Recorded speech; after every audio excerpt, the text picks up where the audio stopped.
Hola, ¿qué tal? Bienvenidos una vez más al canal del Estudio 1827.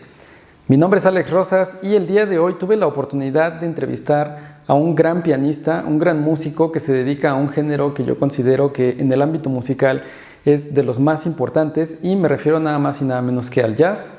En esta entrevista tuve la oportunidad de platicar con el grandioso Uriel Cisneros, un pianista de muy alto nivel, un talento mexicano que se dedica enteramente al jazz, a la improvisación.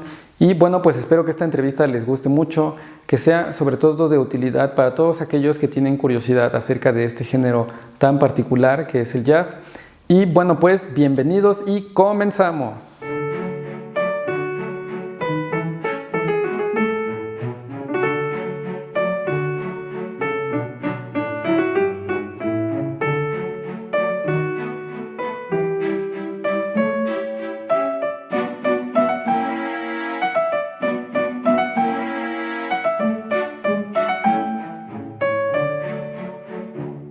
Uriel Cisneros, mejor conocido como Uri Cisneros, es un pianista y compositor especializado en el género del jazz. Comenzó sus estudios de piano a la edad de 6 años y posteriormente ingresó a un centro de educación artística en Bellas Artes, en donde tuvo la oportunidad de incursionar en la música de teatro y laboró como músico de sesión. Posteriormente comienza sus estudios de jazz en la Escuela Superior de Música de Bellas Artes bajo la cátedra de Daniel Wong y Tonatiuh Mejía. Su destacado estilo y virtuosismo le merecieron una beca para estudiar el Seminario Internacional de Jazz Tónica, recibiendo instrucción de reconocidos talentos como Aaron Goldberg, Brian Ling, Matt Penman, Obed Calvert, entre otros. Asimismo, fue participante activo del tercer y cuarto taller avanzado para ejecutantes de jazz por parte de Quinta Producciones y Jazz at Lincoln Center. A lo largo de su carrera ha compartido escenario con artistas nacionales e internacionales como Luis Phelan, Tom Kessler, Natalie Brooke, Nils Klein, Miguel Rodríguez, Benjamín García, Miguel Gordillo y Andrés Gallegos, entre otros. Actualmente cuenta con 3 producciones discográficas tituladas Liberación, Monólogos y Uriverse. Y bueno, pues ya estamos aquí de regreso en el canal. Muchísimas gracias, Uriel, por estar aquí con nosotros. Es un verdadero honor tener a un pianista de tu talla, un pianista que se especializa en este género tan importante. De verdad, muchas gracias. Bienvenido, Uriel. No, hombre, gracias a ti por recibirme aquí en tu espacio padrísimo y por esa cálida bienvenida, ¿no? Que la recibo con todo gusto. Muy feliz de estar acá. Súper. Bueno, pues vamos dando entrada a esta entrevista. Para comenzar, me gustaría que nos platiques un poco sobre tu concepción de lo que es el jazz. ¿Cómo lo definirías?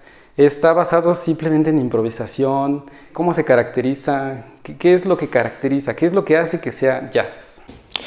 Ok, fíjate, esa es una muy buena pregunta y una muy difícil pregunta, ¿no? Definir todo lo que es finalmente el jazz es complicado. Hay que entenderlo, creo yo, que desde distintos puntos de vista, ¿no? Mencionas algo importantísimo que creo yo que es el elemento fundamental del jazz, que de hecho está desde sus orígenes, continúa ahora, y sin ese elemento no podría ser jazz. Eso es la improvisación, ¿no? Y me gustaría justamente ir definiendo esto, pues hablando un poco de lo que es la improvisación, ¿no? Realmente a mí me encanta la analogía de comparar la improvisación musical con el lenguaje cotidiano, porque la improvisación literalmente es el lenguaje musical en pleno, ¿no? Lo que estamos haciendo ahorita, tú y yo, es improvisar, ¿no? Es el lenguaje cotidiano. Lo que tú me acabas de preguntar, pues no lo venía yo estudiando en el camino, ¿no? O sea, no venía estudiando un script, pero te puedo responder. De entrada, ¿por qué razón? Porque hablamos el mismo idioma, porque estamos hablando de algo que nos concierne y de lo cual pues, conocemos del tema, ¿no? Entonces, por eso se puede crear un diálogo a raíz de eso. Eso es la improvisación musical. Parece como un espacio en donde el músico saca a relucir todo su... es como un elemento muy glamuroso, ¿no? De mucho virtuosismo, pero realmente la improvisación en la música es un espacio de diálogo entre músicos. Lo que estamos haciendo ahorita es lo mismo que es la improvisación musical, llevado obviamente al idioma, al lenguaje de la música, ¿no? Entonces, hablando y metiéndonos un poquito en esta cuestión de la improvisación, obviamente hay varios aspectos que trabajar en este elemento. Primero que nada es la técnica, ¿no? Nosotros, lo mismo, vuelvo a lo mismo, y es bien padre entender la improvisación desde este punto. Sí. Ahorita estamos platicando súper bien porque tenemos ambos buena dicción, buen conocimiento, buen acervo, buen bagaje en cuanto a palabras, vamos a decir, ¿no? Sin falsa humildad, no, es cierto. Sí. Y lo mismo es en el instrumento, ¿no? La técnica finalmente, en primera instancia, sirve para evitar lesiones y segundo, sirve para tener buena dicción, para tener claridad en nuestras ideas, ¿no? Y segundo punto, obviamente necesitamos vocabulario. Es a lo que iba, ¿no? Entonces, ¿cómo es que funciona la improvisación?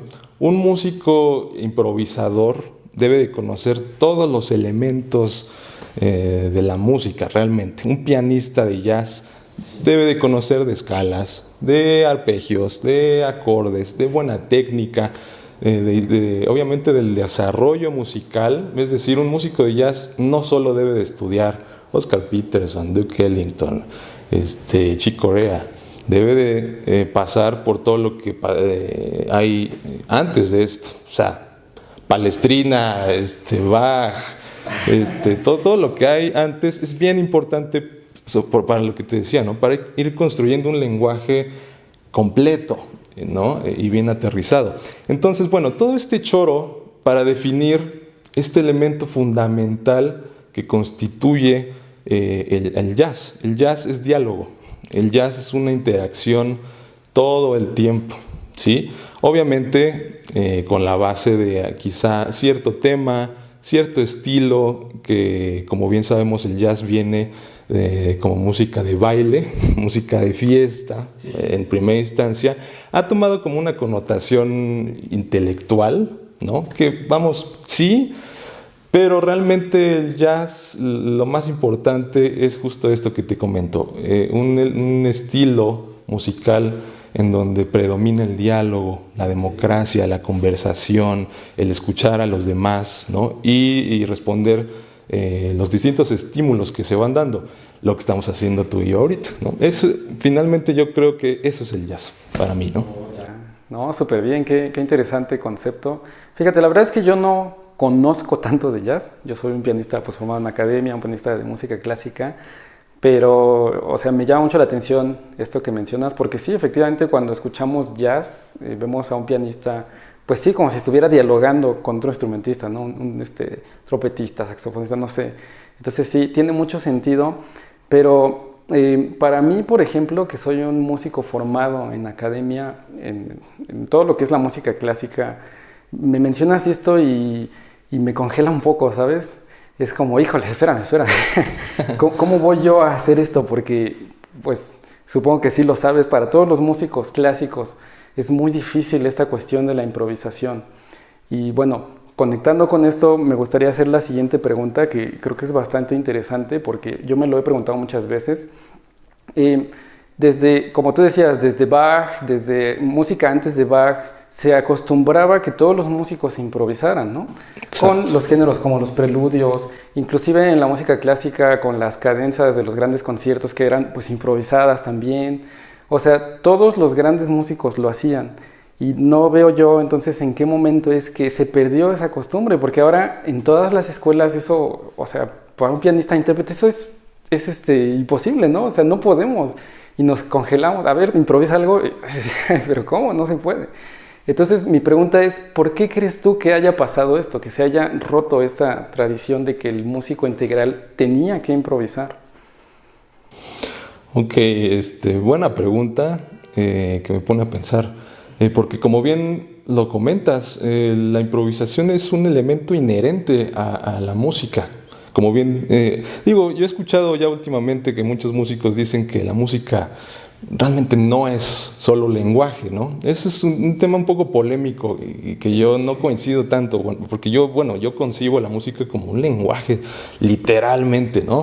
Entonces, en efecto, Bach improvisaba, Mozart improvisaba, Chopin improvisaba. Se sabe que Bach inclusive llegaba a escribir lo que había improvisado, ¿no? Sí. Y eso suena así como impactante, ¿no? Sin embargo, nuevamente, si lo llevamos como al contexto del lenguaje cotidiano, creo yo que podría llegar a mi casa más o menos a escribir lo que estoy hablando contigo, ¿no? Okay.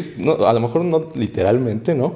Pero es posible cuando se entiende el lenguaje, ¿no? Y creo que esos músicos entendían el lenguaje de la música. Es por eso que podían improvisar y podían componer. O sea, creo yo ese es otro factor importante.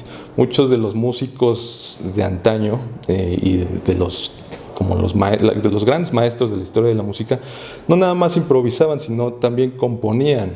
Y eso nos habla de un manejo absoluto del lenguaje de la música, en el que podían hacer uso libre del lenguaje de la música al instante, que es la improvisación, pero también podían plasmar ideas que ellos tenían en la cabeza, eso obviamente enfocado a la composición, ¿no? Obviamente, ¿dónde se perdió esa tradición de la improvisación? Realmente, quién sabe, ¿no? Yo creo que viene como de los conservatorios. Tengo entendido que de ahí viene la palabra conservatorio, que trataban como de conservar esa tradición antigua, ¿no? Y entonces se dejó, creo yo, de seguir innovando, ¿no? Se enfocó más en estudiar esa escuela, por así decirlo, más no innovar. Creo yo que es fundamental estudiar la escuela, ¿no? De dónde viene la música. Eso viene como del respeto de cada músico, ¿no? Hay que saber de dónde venimos, de dónde viene la música, pero también en algún punto vernos al espejo y reconocernos como, de entrada, seres humanos, como artistas, creadores, creativos, ¿no? Y seguir el legado de la música.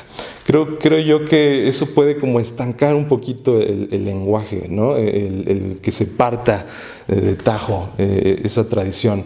Pero bueno, nunca es tarde para aprender a improvisar, a aprender a componer. Y bueno, también es un tema un poquito polémico, ¿no? Realmente no todos los músicos están obligados a componer, o sea, no es una obligación. Pero creo yo que es algo inherente a la música, ¿no? Creo yo que se deben de rescatar esas tradiciones inherentes a la música.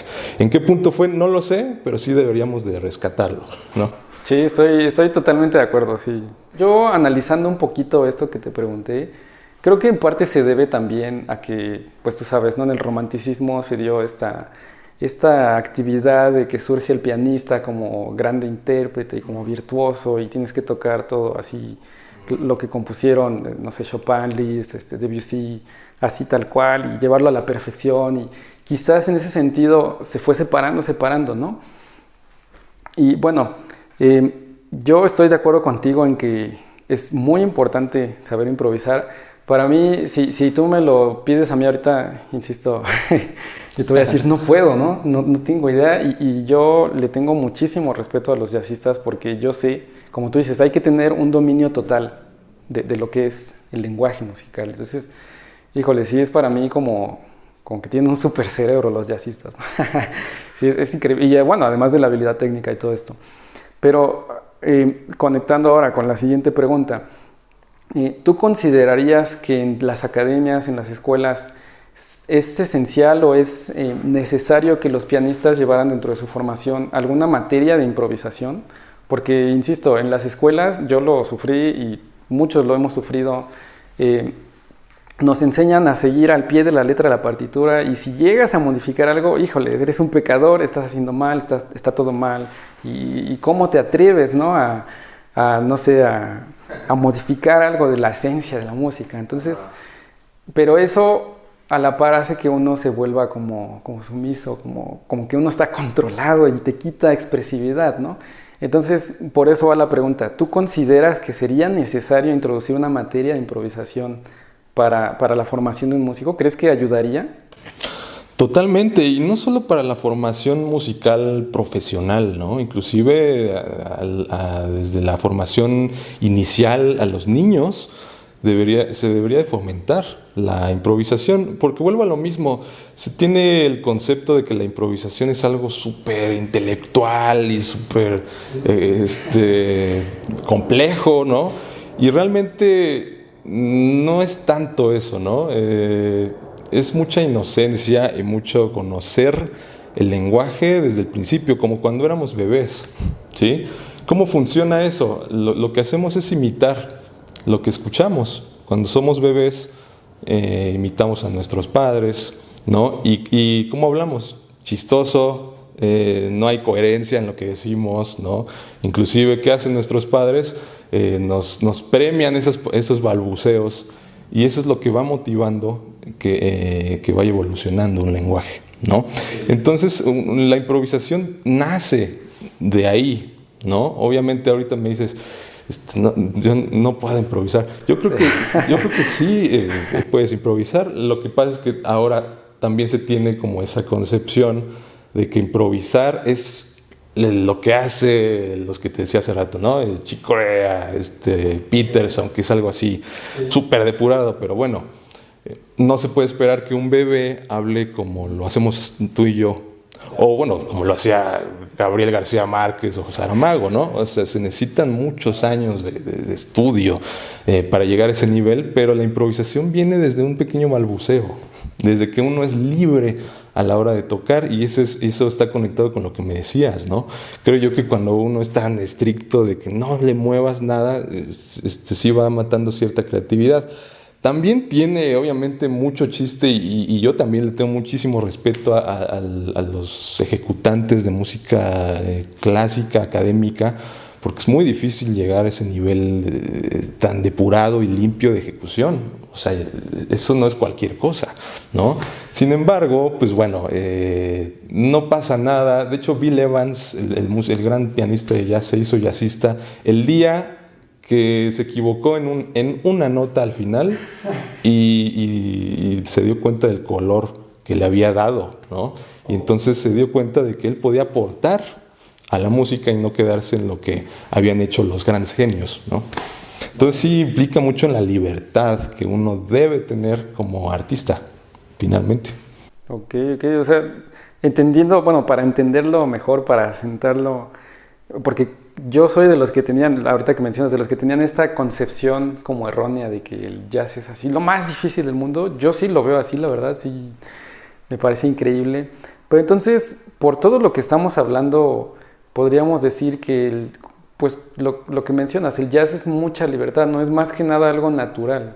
No es un sistema tan establecido como la música clásica, por ejemplo, que, bueno, ahorita voy a llegar a eso, pero es lo que estoy como captando de todo lo que estás mencionando, ¿no?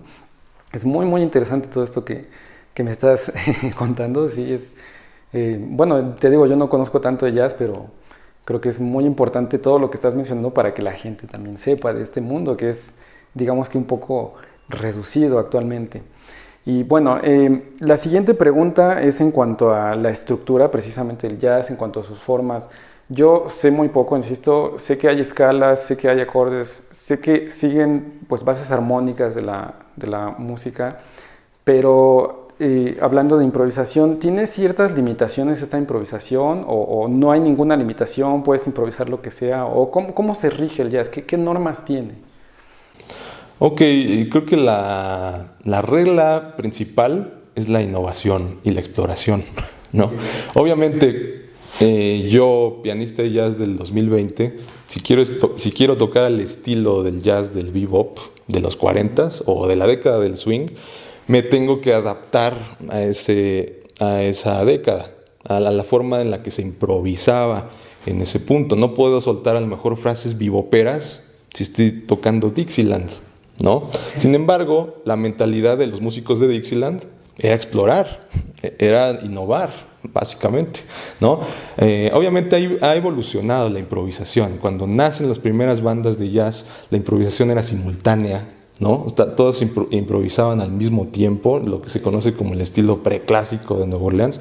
Todos improvisaban a la vez, trombón, clarinete y corneta, todos hacían líneas melódicas. Ya cuando llega el Dixieland, que es con músicos blancos, estudiados, de la música académica, es cuando empiezan a estructurar esas improvisaciones simultáneas en contrapuntos, ¿no?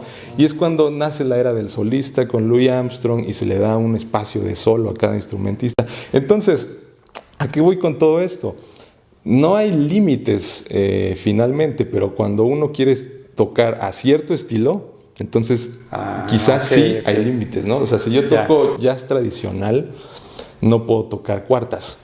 O sea, no le va al estilo, ¿no? Porque sabemos que las cuartas nacen con el jazz modal para evitar esa sensación de función tonal, ¿no? Por ejemplo, entonces quizás si estoy tocando un jazz moderno de los 60s hacia acá, sí le van muy bien las cuartas, la armonía cuartal de McCoy Tyner, de Chick Corea, pero si estoy tocando algo de Duke Ellington, no le va, no es lógico. Lo mismo que pasa con los estilos del clasicismo, ¿no? O sea, el barroco con pedal, ¿no? O sea, ese tipo de cosas, ¿no? Sabemos que cada estilo ha tomado sus características, pero realmente es innovar. O sea, ahorita en este punto, ahí hay muchos discos, por ejemplo, de improvisación libre. Y improvisación libre, entiéndase como improvisación libre aleatoria, que es como lo que tiene que ver con el free jazz y que tiene mucho que ver con, más o menos que ver con las sonoridades de la música acusmática o inclusive con el serialismo, ¿no? Más en ese punto. O puede ser improvisación libre tonal, ¿no? A lo mejor yo quedarme media hora haciendo frases en do mayor, por decir algo, ¿no? Pero ya no hay límites. Sin embargo, la regla es la exploración y la innovación en este punto. Creo yo que los pasos son escuchar, imitar y finalmente innovar. Una vez que ya conozco de dónde viene todo, ¿no? Tampoco se vale llegar y pegarle al piano y decir, estoy improvisando, no hay límites, porque eso es falta de respeto a lo que ha pasado antes. Ya que pasé desde lo que comentábamos, ¿no? De Telemann, Monteverdi, Bach, Chopin, etcétera, hasta toda la escuela del jazz, entonces yo ya tengo argumentos para decir, bueno, ahora me toca a mí innovar a mi manera, ¿no? Ok, qué interesante. Y bueno, dándole continuidad a esto de la improvisación, una improvisación puede ser, por ejemplo, o más bien, siempre tiene que ser una melodía con un acompañamiento de acordes, ya sea que la melodía esté en la mano izquierda y los acordes en la derecha, o pueden ser, por ejemplo, puros acordes, o ¿cómo es esto en la improvisación? Es muy buena pregunta. Generalmente se piensa que la improvisación es el espacio del solo, por ejemplo, ¿no? La improvisación realmente implica absolutamente todo, inclusive la disposición que yo pongo un acorde, por ejemplo. Y es ahí donde nace como esas interrogantes de cuando uno ve el real book, ¿no? Que nada más nos pone Do Max 7. Pero bueno, hay 1000 maneras de tocar un Do Max 7, ¿no? Y hay muchas formas de acompañarlo. Eso ya es improvisar. El decidir cómo voy a tocar ese Do Max 7 de manera que ayude a mi melodía. Eso ya es improvisación, ¿no? Cuando uno está improvisando, también se improvisa la digitación, ¿no? En una pieza, pues ya montas la digitación de una pieza, ¿no? La más adecuada. Cuando estás improvisando, pues como no sabes exactamente qué frase viene hasta el momento que lo estás haciendo, entonces hay que improvisar pues tu digitación, ¿no? Entonces eso ya es improvisación, ¿no? Realmente la improvisación abarca todo y creo yo, o sea, yo me considero improvisador más que jazzista, ¿no? Cuando me invitan, por ejemplo, a estilos como de música pop o de, no sé, fuera del jazz, improviso. E improviso no quiero decir, improviso mis acordes, improviso lo que voy haciendo al momento y voy interactuando con los músicos. No quiere decir que estoy tocando líneas melódicas, simplemente estoy improvisando lo que estoy tocando. Por eso casi nunca leo partituras, no quiere decir que no sepa leer, pero a mí me gusta improvisar lo que voy tocando, ¿no? Ok, sí que, fíjate, sí, yo Y es que sí me gusta el jazz, o sea, sí escucho jazz, no conozco todas sus formas así a fondo como, pues como sé de la música clásica, así, ¿no? Pero sí, yo tenía esa idea de que pues improvisar implica generar una línea así, jugar con el sonido y todo esto, pues que pasan inclusive en las películas, ¿no? Que yo creo que la mayoría de la gente tiene esta noción. Por eso la pregunta, ¿no? Por eso quería hacer énfasis en eso. Y bueno, pues ya que abarcamos todo este tema de la improvisación, de lo que es el jazz, ¿podrías tocar algo aquí para nosotros, para que la gente escuche, para que conozcan un poquito también de tu trabajo, de lo que haces? Claro que sí, con todo gusto. Excelente. ¿Qué es lo que tocarías? ¿O va a ser una improvisación libre o cómo será? Pues bueno, voy a aprovechar obviamente para tocar algún tema de mis discos, ¿no? De mi autoría. Muy a grosso modo, tengo 3 discos. Voy aprovechando el espacio que estamos a piano solo, pues me gustaría interpretar algo de mi segundo disco que es a piano solo, titulado Monólogos. Ese es un tema que se llama Mi Hogar. Espero que les guste. Bueno, pues vamos a escuchar entonces este tema.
Bueno, pues ya estamos de vuelta aquí con la entrevista. Esperamos que les haya gustado mucho esta improvisación increíble del gran Uriel Cisneros.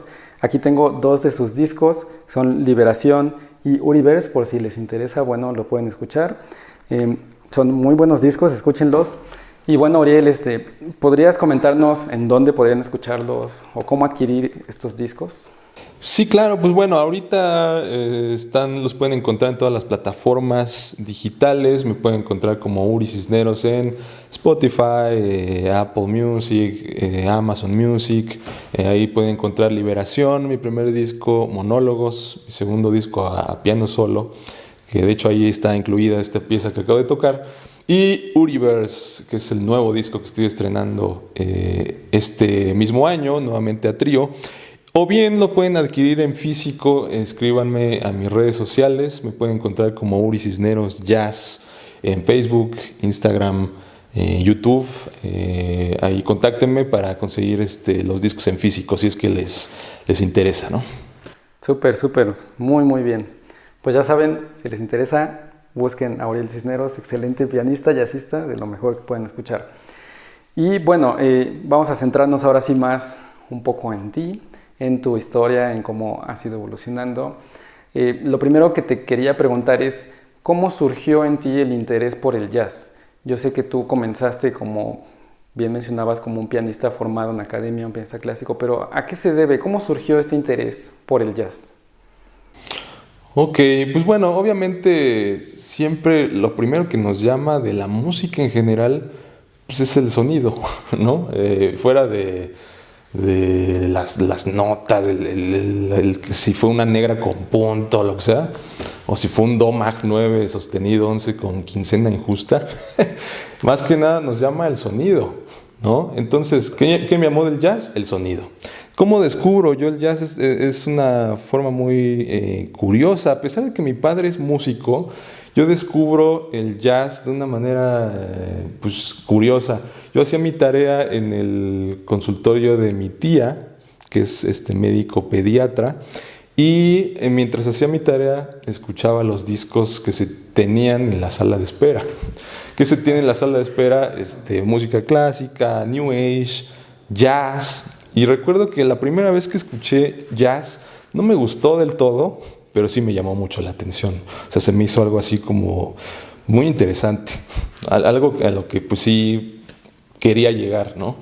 Pero lo que más me llamó la atención, curiosamente, fue aparte de la música clásica, de piano solo, el New Age, ¿no? Como que el New Age y la mezcla de lo que, bueno, yo ya me topé después en la secundaria con el rock, ¿no?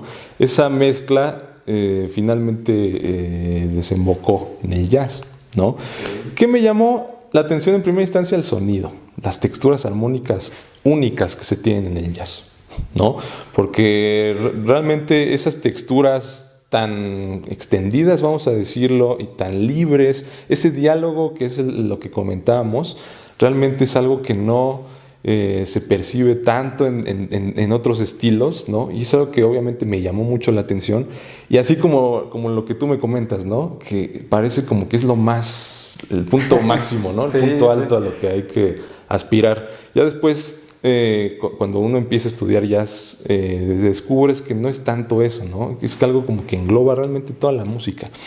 Pero sí, en primera instancia fue lo que me llamó, ¿no? El sonido, y que era como los jazzistas para mí era como lo máximo a lo que uno puede aspirar, ¿no? Dentro de la música. Creo que fue eso. Ok, qué bien.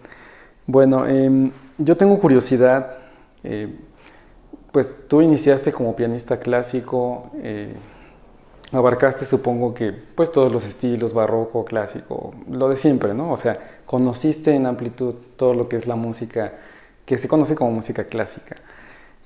Pero en tu transición hacia el jazz, cuando comenzaste a abordar lo que es el jazz, ¿qué fue lo que más te costó trabajo? ¿Te costó trabajo esta transición? Porque pues son cosas muy contrastantes, por lo que mencionábamos hace rato de que la música clásica te tiene como bajo control, ¿no? Como que limita cierta expresividad así.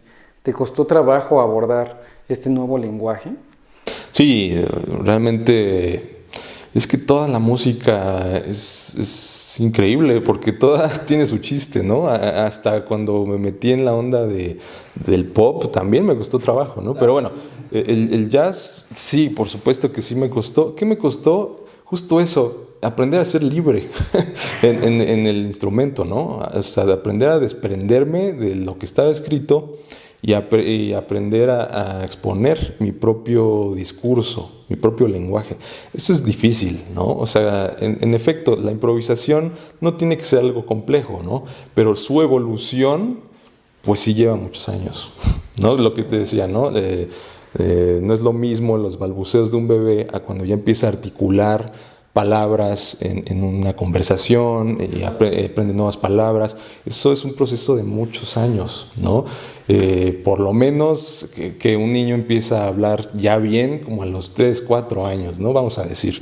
Entonces, vamos a hablar que es un mínimo de años, vamos a poner 4 años por lo menos de estar estudiando y explorando, ¿no?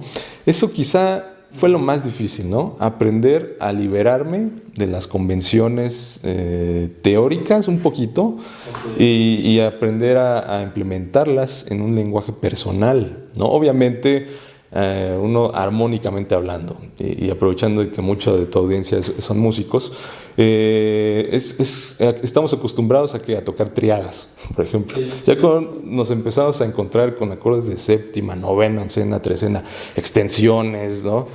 Técnicamente también es muy difícil, ¿no? Aprender, obviamente, a acostumbrar a abrir la mano tanto, ¿no? Y conectar ideas al instante, ¿no? O sea, sin previo script, como lo que estamos platicando, ¿no? Y más aparte, tocar una idea melódica sólida dentro de un estilo, o sea, todo eso es difícil porque todo se hace al momento, ¿no?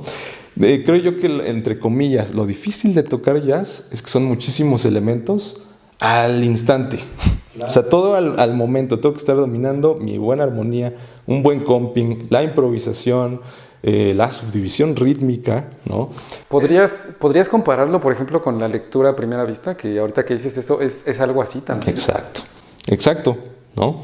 Que ese es el coco de muchos músicos también, me incluyo, ¿no? La lectura a primera vista también es súper compleja, pero finalmente también lo podemos comparar con lo que hacemos en la vida cotidiana. O sea, cuando leemos, pues leemos a primera vista y podemos decirlo.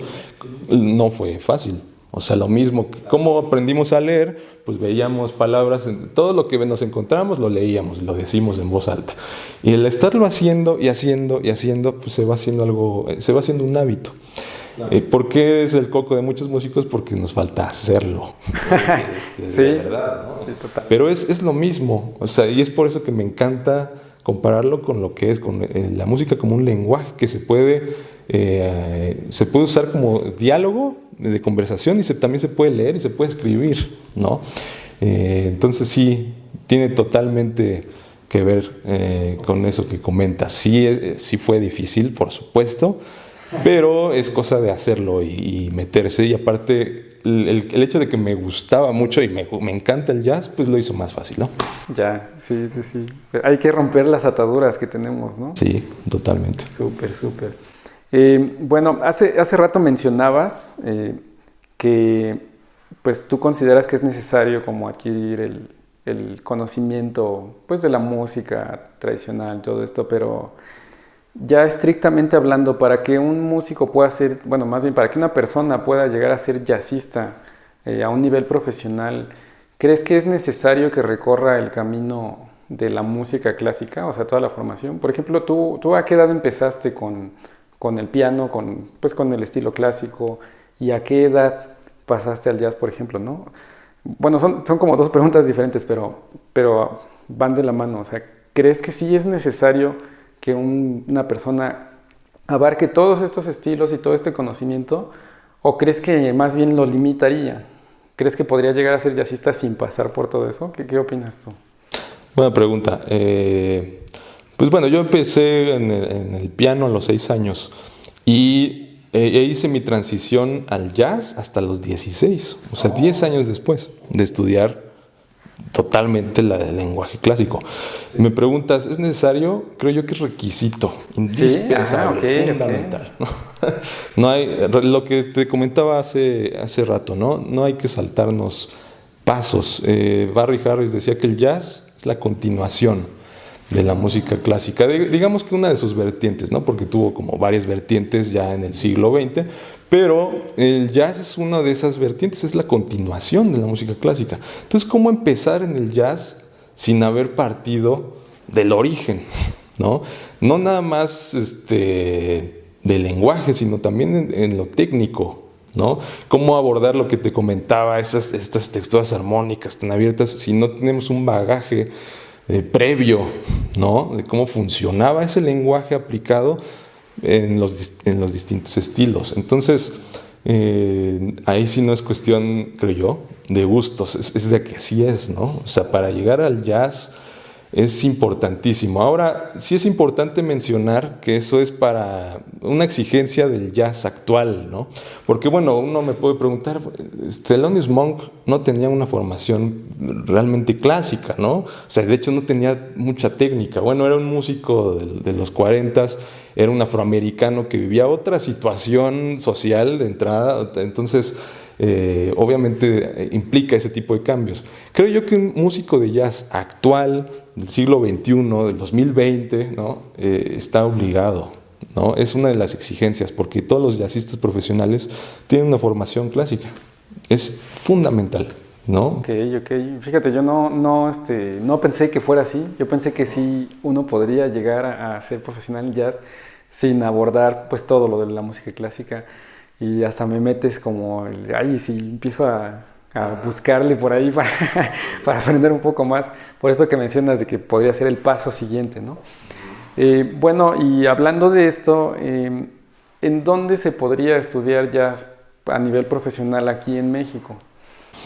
Ok, hablando de la Ciudad de México, específicamente, pues bueno, la escuela mayor, la licenciatura, que de hecho de ahí soy egresado, de la Escuela Superior de Música, es digamos que la carrera de jazz más antigua dentro del país, ¿no? Se fundó, tengo entendido, en 1981, en la Escuela Superior de Música por el maestro Francisco Telles. Empezó como taller de jazz y ya tiene como unos, creo que 20 años la carrera de jazz, ¿no? Ahí pueden hacer su licenciatura en jazz profesional, ¿no? También está la licenciatura en jazz, que es mucho más joven, en Yasuf, en Jalapa, ¿no? Que han ido surgiendo como talleres de jazz, ¿no? Por ejemplo, en la UDG, en algunas universidades como de las ciudades grandes, ¿no? En Guadalajara, Monterrey, ¿no? Hablando a nivel licenciatura, pero bueno, también actualmente hay muchísimos espacios para estudiar jazz, ¿no? O sea, puedo hablar de La Faro, del maestro Agustín Bernal, inclusive aquí voy a hacer comercial, ¿no? En Note Music Institute, en donde tenemos varios cursos de jazz y en donde yo soy coordinador justamente de este departamento, ¿no?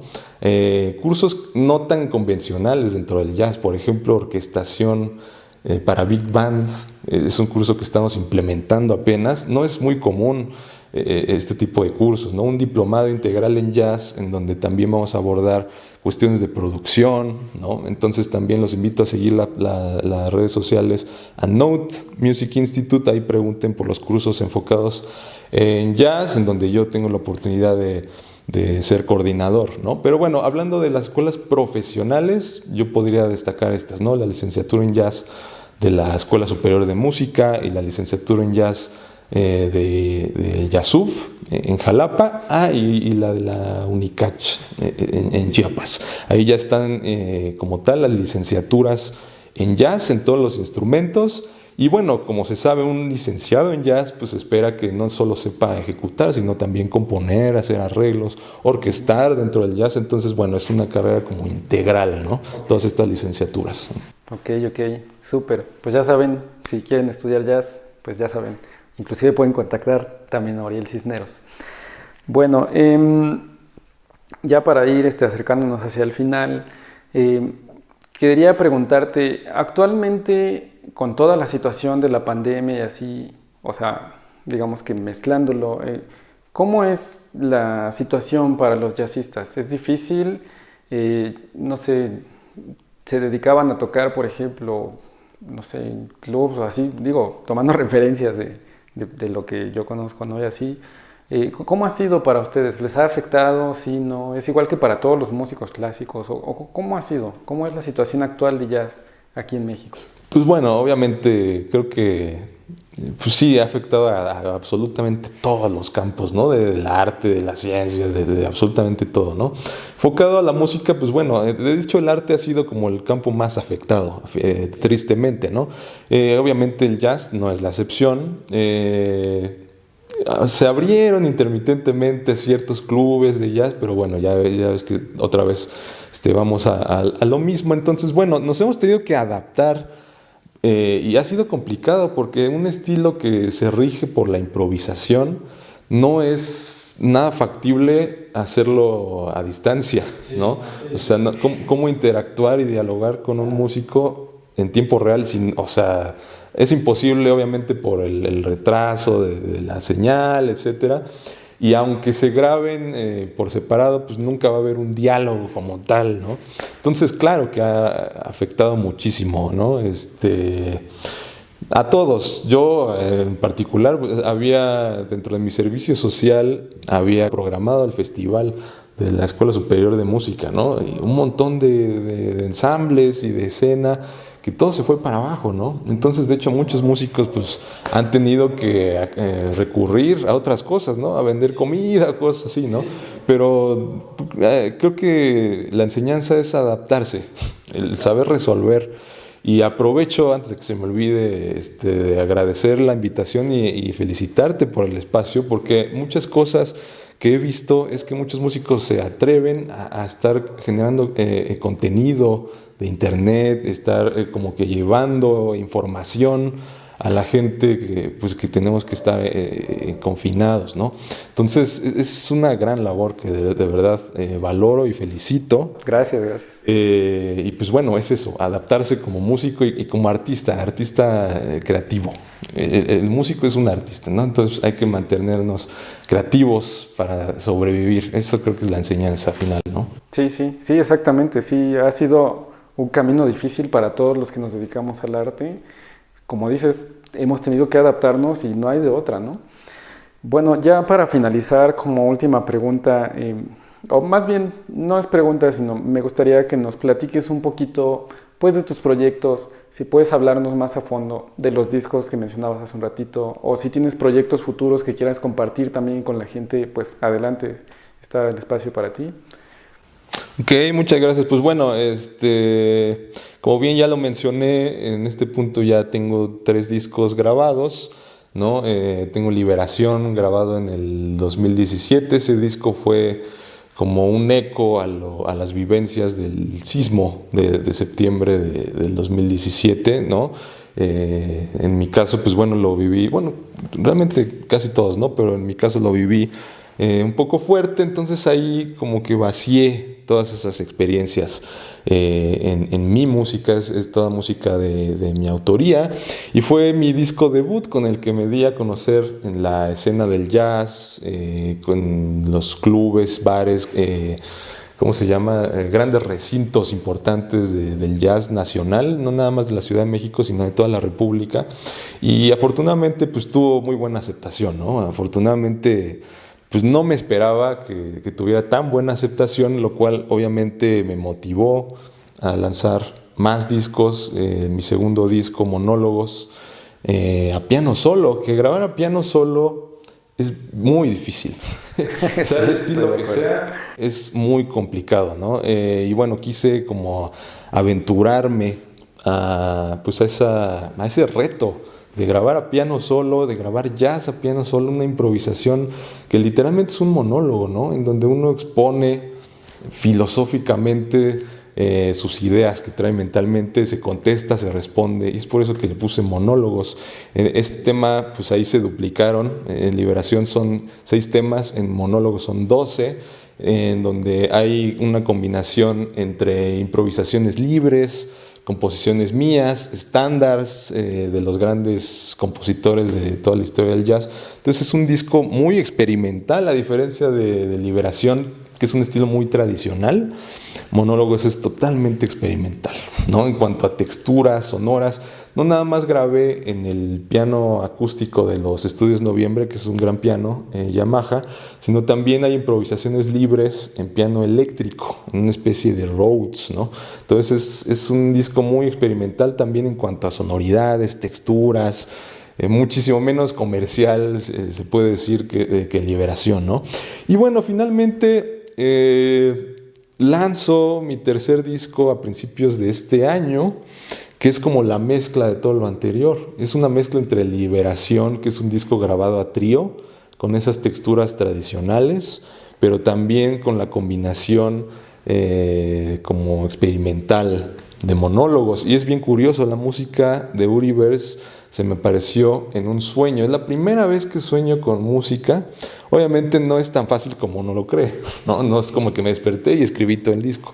Me costó muchos meses como tratar de imitar lo que había soñado, y el resultado fue la música de Uriverse, que finalmente grabo con mis grandes amigos, que quisiera hacer mención de ellos, mi gran amigo productor que ha producido todos mis discos, Ricardo Salvador, y que grabé con también mis grandes amigos que me acompañan desde la gira de Liberación, Christopher Francis, mi compadre contrabajista, y José Miguel Gordillo, baterista, igual ambos egresados de la Escuela Superior de Música.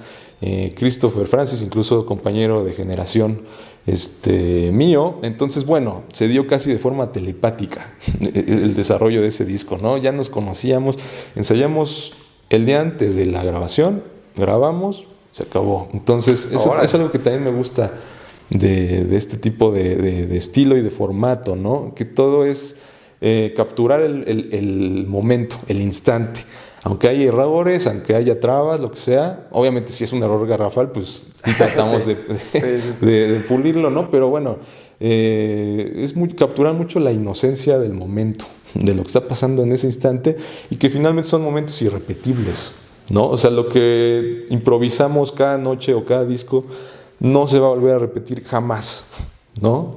Y eso es lo padre y lo único de la improvisación, que son momentos irrepetibles. Lo que yo estoy diciendo ahorita jamás lo voy a volver a repetir. Aunque nos volvamos a citar y a platicar y tratar de hablar de lo mismo, no va a ser lo mismo, ¿no? Porque es la magia de la improvisación, es capturar el instante. Y bueno, mis tres discos están permeados de ese elemento, ¿no? Del instante, de la improvisación, del diálogo, de la interacción creativa, que finalmente es eso, ¿no? Uriverse y Liberación, con mis temas originales, Monólogos, que es una mezcla. Y bueno, reitero, estén pendientes ahí a mis redes sociales, Uri Cisneros Jazz, Facebook, Instagram, YouTube. Los invito también a visitar mi sitio web, mi página, la encuentran como www.uricisnerosjazz.com. Ahí pueden encontrar noticias, los proyectos que se vienen. Ahí les anuncio a grosso modo que voy a darle unas pequeñas vacaciones al trío de jazz. Me voy a aventurar un poquito en otros formatos instrumentales, etcétera. Lo que te decía hace rato, ¿no? La innovación y experimentación musical en la que estamos pues todos los artistas, ¿no? En la búsqueda creativa, ¿no? Entonces, bueno, estén pendientes y pues nada, otra vez gracias por el espacio, maestro. Fue un placer platicar, ¿no? Muchísimas gracias por haber accedido a esta entrevista, por brindarnos un poco de tu tiempo para resolver todas estas dudas que tenemos, que esperamos que a la gente pues le ayude, a la gente que tiene curiosidad sobre qué es el jazz, sobre cómo puede acercarse al jazz. Muchas gracias por todo lo que mencionaste aquí, por compartirnos pues de tu conocimiento, tu sabiduría acerca de todo este tema. La verdad es que yo me voy con ganas inclusive de probar un poquito, ¿no? Porque quiero romper esas ataduras de las que hablábamos hace ratito. Y bueno, pues nuevamente muchísimas gracias. Este es tu espacio, puedes estar aquí cuando gustes. Si quisieras grabar algo incluso, bueno, aquí está el estudio. Muchas gracias. Y bueno, Pues con esto llegamos al final de la entrevista. Esperamos que les haya gustado mucho, que les sea de utilidad. Muchas gracias nuevamente a todos los que apoyan el contenido del canal, a todos los que se quedaron hasta el final de esta entrevista. En verdad, gracias. Y bueno, pues como siempre digo, nos veremos aquí para un próximo video en el canal del estudio 1827. Hasta la próxima.